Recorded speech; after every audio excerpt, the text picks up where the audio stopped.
बिहार में जातीय आधारित गणना कराने के बाद उसकी रिपोर्ट प्रकाशित हुए और अब कई राज्यों में भी जातीय आधारित गणना को लेकर जो है अब डिमांड होनी शुरू हो गई है। हमारे साथ कांग्रेस के वरिष्ठ नेता हैं समीर कुमार सर, जिस तरह से बिहार ने एक तरह से एक जातीय आधारित गणना कराया, उसके बाद कई राज्यों में डिमांड होने लगी है। राजस्थान में भी ये मांग होने लगी है, कई राज्य जो है मध्य प्रदेश हो या छत्तीसगढ़ हो, वहाँ पर भी ये डिमांड होने लगी। लगता है कि बिहार ने जो काम किया है उसका असर अब पूरे देश में हो रहा है। नहीं, बिहार में जिस समय जाति गणना का कार्यक्रम चल रहा था उसके पहले ही हमारे नेता राहुल गांधी जी ने स्पष्ट किया था कि वे और उनकी पार्टी जाति जनगणना के पक्ष में है।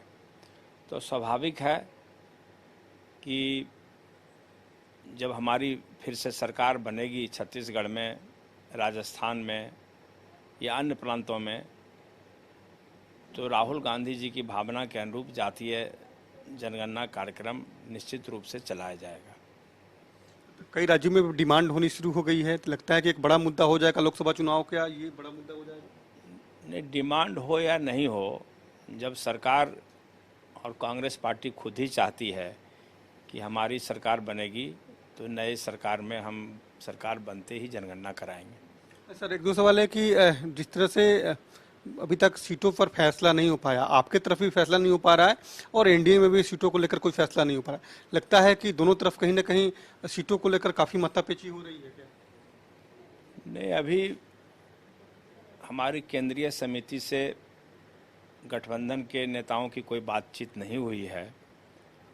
केंद्रीय स्तर पर जब बात होगी तो उसमें हमारे प्रदेश अध्यक्ष डॉक्टर अखिलेश प्रसाद सिंह जी भी रहेंगे और पार्टी का पक्ष मजबूती के साथ रखेंगे। हम समझते हैं कि गठबंधन को अगर मजबूत बनाना है, भारतीय जनता पार्टी को परास्त करना है, तो सभी लोग ईमानदारी पूर्वक मिलजुल के जिसका जो हिस्सा बनता है वो देने का काम करेंगे। तो क्या जो हिस्सा, जो पुराना फार्मूला है, वही फार्मूला पे आप लोग अड़े हुए हैं?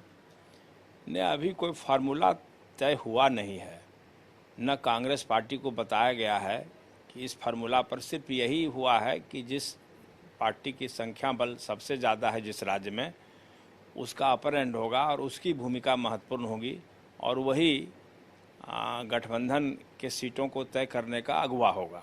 एनडीए में भी फैसला नहीं हो पा रहा। अब एनडीए तो एनडीए जाने, लेकिन हमारे यहाँ कोई ऐसा झगड़ा नहीं है और स्वाभाविक है कि हर एक पार्टी चाहती है अपनी मजबूती, तो हर एक दल चाहेंगे, लेकिन सामंजस्य बन जाएगा ऐसा लगता है।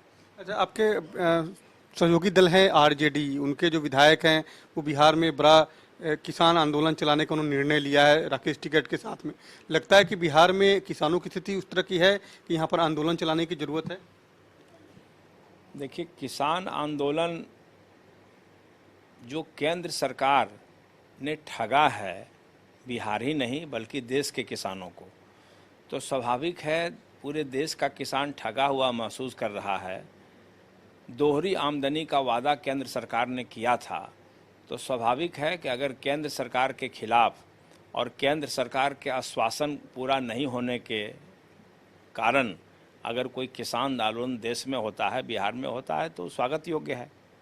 बिहार की सरकार के खिलाफ में लगातार ये कार्यक्रम उन्होंने तय किया है, कहें कि बिहार में मंडी कानून नहीं है, बिहार में एमएसपी तय नहीं हो पा रहा है, इसके खिलाफ में हम लोग जन आंदोलन करेंगे, किसान आंदोलन करेंगे। नहीं, बिहार सरकार में रहते हुए, गठबंधन में रहते हुए हम लोग सुझाव दे सकते हैं, लेकिन जब तक हम लोग सरकार में एकजुट हैं तब तक सरकार के खिलाफ जाने का कहाँ सवाल उठता है।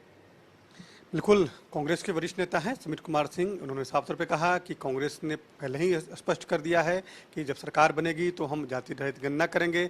सीटों को लेकर किसी तरह की कोई माथापच्ची नहीं है, तमाम बड़े नेता बैठ के मामले को सुलझाएंगे। और आरजेडी को विधायक हैं सुधाकर सिंह, उन्होंने बिहार में बड़ा किसान आंदोलन की रूपरेखा तय की है, उसको लेकर उन्होंने कहा कि इस गठबंधन में रहते हुए सरकार के खिलाफ में हम कोई कार्यक्रम नहीं तय कर सकते हैं बल्कि सुझाव दे सकते हैं। अब देखना यह होगा कि आगे जो कार्यक्रम तय होते हैं उसमें क्या कुछ निर्णय होते हैं। मसूल के साथ अनिश कुमार, कशिश न्यूज़, पटना।